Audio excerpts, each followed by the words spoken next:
Sache, mon frère, ainsi que ma sœur, que l'une des sciences les plus bénéfiques, les plus importantes, les plus essentielles en islam, est que tu atteignes la compréhension réelle de cette dunya.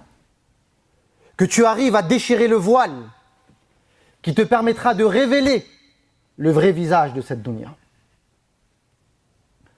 Cette science est capitale, car sur elle repose ton salut. إن هذا العلم إذا انجل لصاحبه أدرك حقيقة هذه الدنيا وانكشف عنه حجاب الغفلة وفاز ونجا. أما من جهل حقيقتها وانخدع بزينتها خاب وخاز. Celui qui atteint cette illumination, cette compréhension profonde de la réalité de ce bas monde, touchera l'essentiel de celle-ci. Se préservera de l'abîme de ce bas monde. Et le seul moyen pour atteindre cette illumination, c'est ce livre sacré qu'Allah Jalla wa Ala t'a révélé. لذلك أنزل الله تبارك وتعالى القرآن كاشفا لجوهر هذه الدنيا مفصلا لحقيقتها يحمل بين آياته وطياته حقائق ينبغي أن تتحول إلى يقين راسخ مكين يباشر شغف قلوبنا. Il y a dans ce Coran, page après page, verset après verset, des réalités coraniques. Le souci, c'est que ces réalités restent prisonnières de notre intellect. Nous abordons notre rapport avec le Coran avec une certaine froideur. Ces vérités devraient se transformer en certitudes. Des certitudes qui pénètrent les profondeurs de ton âme et qui illuminent ton cœur. Allah Azza wa Jal nous dit وَكَذَلِكَ أَوْحَيْنَا إِلَيْكَ رُوحًا مِنْ أَمْرِنَا. Et c'est ainsi que nous t'avons révélé une âme. Le Coran est une âme. C'est lui qui donne la vie à nos cœurs. روحًا من أمرنا ما كنت تدري ما الكتاب ولا الإيمان ولكن tu ne savais pas précédemment ce qu'était réellement la foi. ولكن جعلناه نورا في هذا الظلام الهالك أنزل الله تبارك وتعالى بصائر أنزل نورا. Dans les ténèbres de cette dunya, Allah a descendu le phare. Il a descendu la lumière pour nous guider. Le problème, c'est que notre rapport au Coran est complètement faussé. Vous le savez, le jour de la résurrection, le prophète sallallahu alayhi wa sallam se plaindra de cette communauté. Et il dira « Ittakhadhu hadha al-Qur'an mahjura » Ils ont pris ce livre et se sont détournés de lui. Et l'abandon du livre prend plusieurs formes. Certes, alhamdulillah, beaucoup d'entre nous le lisent. Beaucoup d'entre nous l'apprennent. Mais le Coran a été descendu principalement et en premier lieu pour qu'il soit médité. Pour qu'il soit vécu. Pour qu'il pénètre nos âmes, illumine nos cœurs. À ce moment-là, on aura rempli notre mission. À ce moment-là, on aura rempli et on aura fait preuve de respect vis-à-vis du Coran. Mais lire le Coran, tout en ayant une vie qui s'oppose à lui, n'a aucun sens. Apprendre le Coran, tout en rejetant ses préceptes, n'a aucun sens. Et Allah Jalla wa Ala l'a démontré de maintes et maintes fois dans son livre. قال الله عز وجل وتراهم ينظرون إليك. Et tu penses qu'ils te voient, tu penses qu'ils t'entendent. وهم لا يبصرون. Mais ils ne voient rien. Ils ne font pas preuve de clairvoyance. Ils observent avec leurs yeux, mais ils sont aveugles du cœur. قال الله عز وجل قَدْ جَاءَكُمْ بَصَائِرٌ مِّن رَبِّكُمْ. Vous est venu des lumières de votre Seigneur. فَمَنْ أَبْصَرَ الْبَصَرَ وَلَيْسَ النَّظَرُ فَمَنْ أَبْصَرَ فَلِنَفْسِهِ. Et celui qui fait preuve de clairvoyance, celui qui déchire le voile de cette dunya et l'observe telle qu'elle est, c'est pour lui. وَمَنْ عَمِيَ فَعَلَيْهَا. Et celui qui fait preuve de cécité et qui s'aveugle, il ne pourra s'en vouloir qu'à lui-même. Quelles sont donc ces vérités coraniques que nous devons transformer dans notre chair, dans nos cœurs, dans nos âmes, pour que nous puissions la voir telle qu'elle est? La première de ces vérités, c'est que cette dunya est fondamentalement mortifère. Elle porte en elle la mort. Vouloir vivre alors que la dunya par essence n'est que mort n'a aucun sens. قال الله عز وجل كل من عليها فان. Tout est voué à disparaître. Chaque souffle qui sort de ta bouche ne fait qu'une chose, te rapprocher de la mort. Chaque chose qui émane de toi, c'est simplement le souffle de la vie qui te quitte. Chaque seconde qui passe, tu deviens de plus en plus mort. Kullu man alayha fan. Chaque visage que tu vois aujourd'hui rayonnant n'est voué qu'à une chose, à être terni par la mort. Chaque construction que tu vois n'est vouée qu'à une chose, à être détruit par le temps. Tout n'est ici-bas attiré que vers la mort. Haqiqatud dunya. Ça, c'est la réalité de ce monde. Ça, c'est le monde dans lequel nous vivons.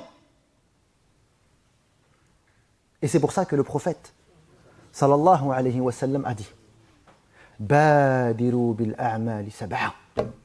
Empressez-vous d'accomplir des bonnes actions avant que les 7 inéluctables ne vous touchent. 7 choses qui touchent une grande majorité de la population. Aujourd'hui, on est combien? 8 milliards sur cette terre.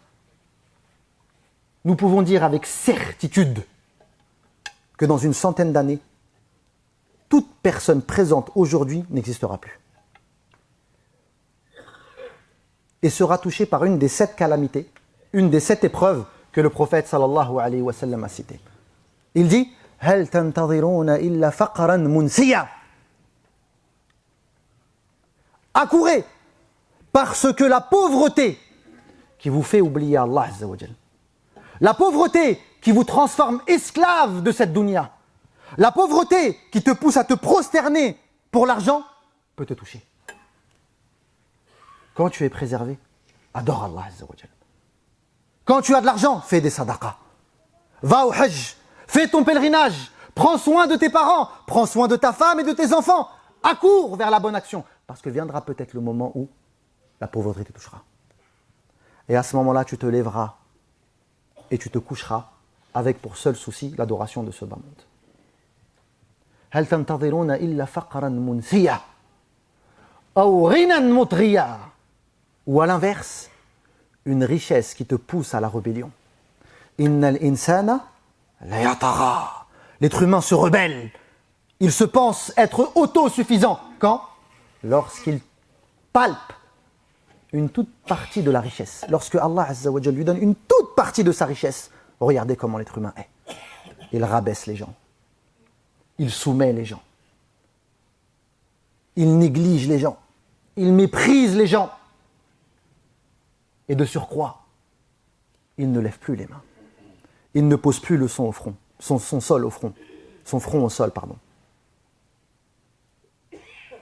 هل تنتظرون إلا فقرا منسيا أو غنى مطغيا أو مرضا مفسدا. Ou une maladie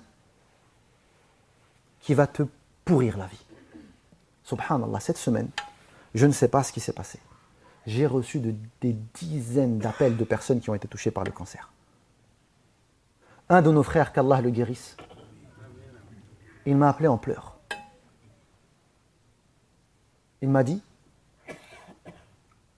toute ma vie, j'ai couru après les statuts, après les diplômes, après le salaire et j'ai eu ce que je voulais. Aujourd'hui, je suis à tel poste dans telle société et je gagne tant. Une richesse énorme. Il est même allé changer son prénom pour éviter le racisme, pour pouvoir atteindre un poste. Il a tout fait pour avoir ça. Il était heureux. Il était heureux. Il avait atteint son objectif. Et en une journée, alors qu'il est parti faire juste une prise de sang, en une journée, tout son monde s'est écroulé. Il a découvert qu'il avait un cancer, et ce cancer était tellement avancé, était tellement métastasé, qu'il a touché les os d'ossée de son bassin. Il ne lui reste que quelques semaines à vivre. Naam. Qui d'entre nous se croit à l'abri de la maladie? Personne. هل تنتظرون إلا فقرا منسيا أو غنى مطغيا أو مرضا مفسدا أو هرما la vieillesse مفندا أو موتا مجهزا ou la mort subite. On entend de plus en plus de personnes qui meurent subitement dans le sommeil, accident de voiture. Ainsi, cette dunya dans laquelle nous vivons porte en elle la mort. Si tu ne sais pas profiter des instants qu'Allah te donne pour préparer ton au-delà, wallahi, tu es le perdant. Si tu te trompes et que tu t'illusionnes par ses promesses, c'est que tu n'as pas eu le Coran. Une des deuxièmes réalités qu'Allah Azza wa Jal nous annonce dans le Coran, il nous dit quoi? Il nous dit وَمَا الْحَيَاةُ الدُّنْيَا إِلَّا مَتَاعُ الْغُرُورِ. Cette dunya n'est qu'illusion. Cette dunya n'est qu'illusion. Et celui qui veut véritablement vivre, Allah nous dit وَإِنَّ الدَّارَ الْآخِرَةَ لَهِيَ الْحَيَوَانِ لَوْ كَانُوا يَعْلَمُونَ. Et l'au-delà est la véritable vie. Al-Hayawan, la vie en fait. Pourquoi? Parce que là-haut, tu vas pouvoir aimer sans craindre la séparation. Tu vas pouvoir courir sans craindre la fatigue. Tu vas pouvoir voyager, tu vas pouvoir... Toutes les conséquences négatives n'existent pas. Tu peux vivre ta vie dans son plein potentiel. Ici-bas, c'est pas possible. Si tu rigoles, attends-toi à pleurer. Si tu rigoles, attends-toi à pleurer. Si on te donne quelque chose, attends-toi à ce qu'elle soit reprise de l'autre côté. Parce que cette dunya n'est pas loyale. Parce que cette dunya est une terre d'épreuves.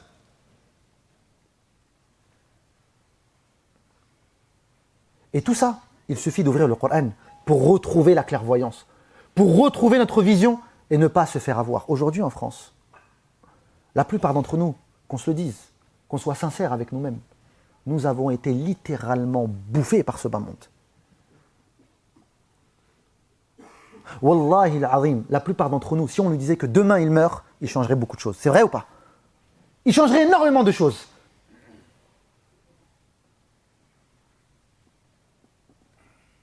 T'attends quoi en fait? Qu'est-ce que t'attends? Tu sais c'est quoi? C'est juste une punition divine. Parmi les punitions divines, ta'jil at-tawba, taswif at-tawba. Lorsque Allah veut éloigner un serviteur, il retarde son repentir. Il retarde son retour à lui. Il ne veut pas de lui. Et lorsque Allah Azza wa Jal aime un serviteur, comme dans le hadith il dit assalahu. Inna Allah idha ahabba abdan assalah. Lorsque Allah Azza wa Jal aime un serviteur, il le miélise. Les sahaba ils ont dit ma ma'na assalah. Que veut dire assalahu? Là le prophète sallallahu leur a dit il lui permet avant de le rejoindre de faire un repentir et de faire des bonnes actions. Il t'appelle à toi, à lui. Le problème, c'est qu'aujourd'hui, même dans les mosquées, on parle de dunya. À l'extérieur des mosquées, on parle de dunya. La dunya nous a brisés. Parce que nous nous sommes éloignés du Coran. Nous nous sommes éloignés des réalités du Coran. أقول ما تسمعون وأستغفر الله لي ولكم فاستغفروه إنه هو الغفور. كذلك من حقائق هذه الدنيا أو من حقائق القرآن التي ينبغي أن تباشر شغف قلوبنا لتتحول إلى عقيدة رسيخة مكينة في قلوبنا أن تعلم أن هذه الدنيا دار عمل. ما معنى دار عمل؟ أي لا جزاء فيها Ce bas monde est une terre d'action. Ça veut dire quoi une terre d'action? Ça veut dire que le tribunal d'Allah, il n'est pas ici. Il est là-haut. Tous les jours, tu dis Malik Yaoumi Ad-Din. Les punitions et les rétributions sont là-haut. Beaucoup de musulmans voient le voleur réussir, voient l'injustice partout dans cette dunya. Et ils se disent, mais où est Allah? Non. Lis le Coran, ya Habibi. Je ne sais pas quel livre tu lis. Je ne sais pas quelle vision tu as de ce bas monde. Allah nous dit, Am hasiba alladhina kafaru annama numli lahum khayrun li anfusihim.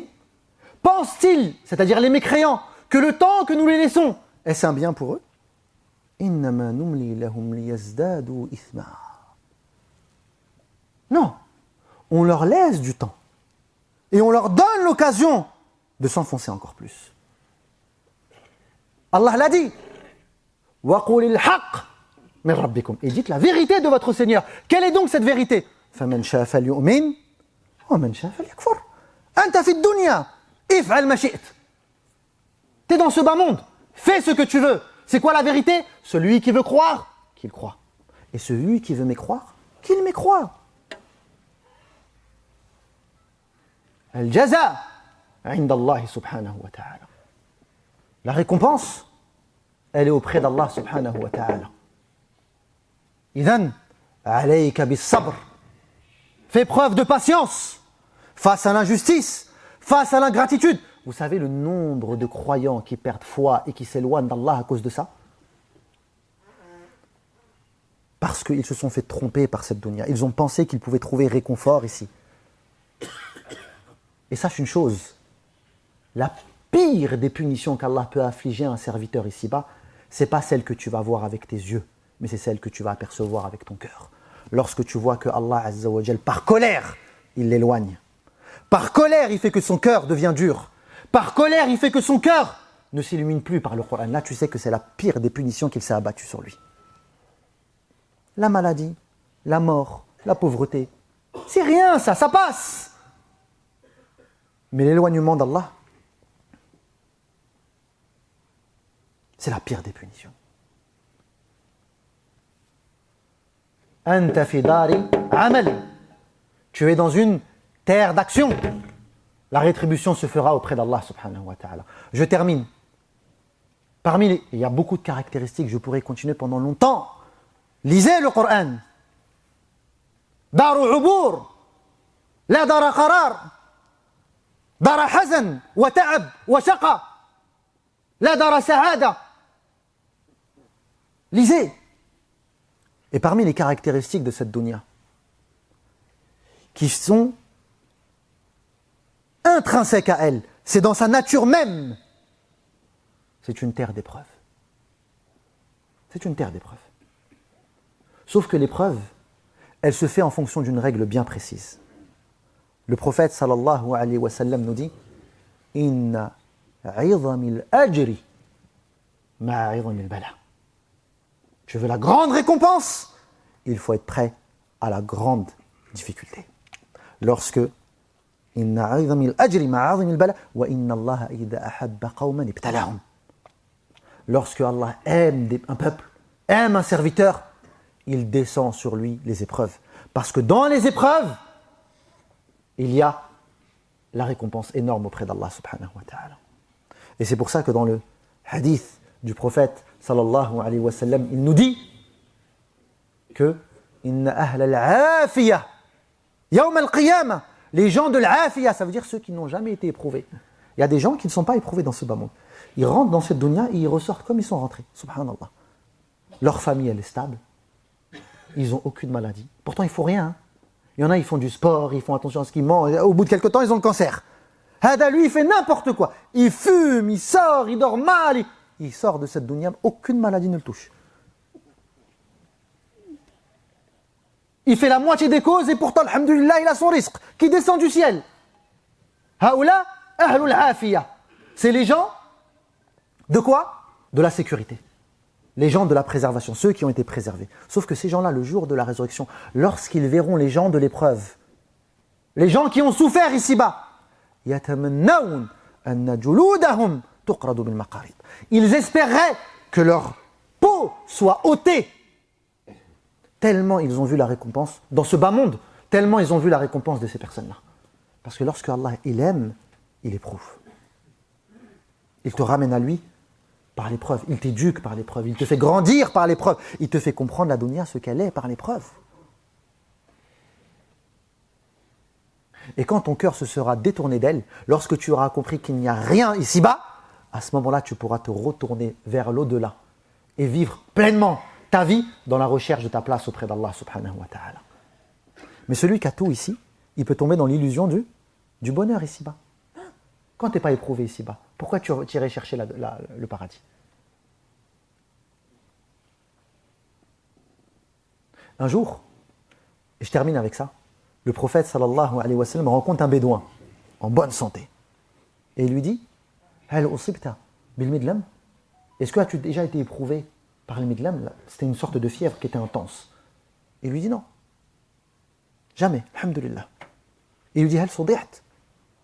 Est-ce que tu as déjà eu de grosses migraines et de grosses maladies? Et il dit non.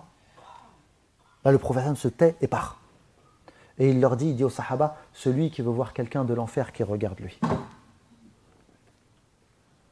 Celui qui veut voir quelqu'un de l'enfer, qu'il regarde lui. Lisez le Coran. Illuminez vos cœurs avec le Coran. أسأل الله تبارك وتعالى أن يهدينا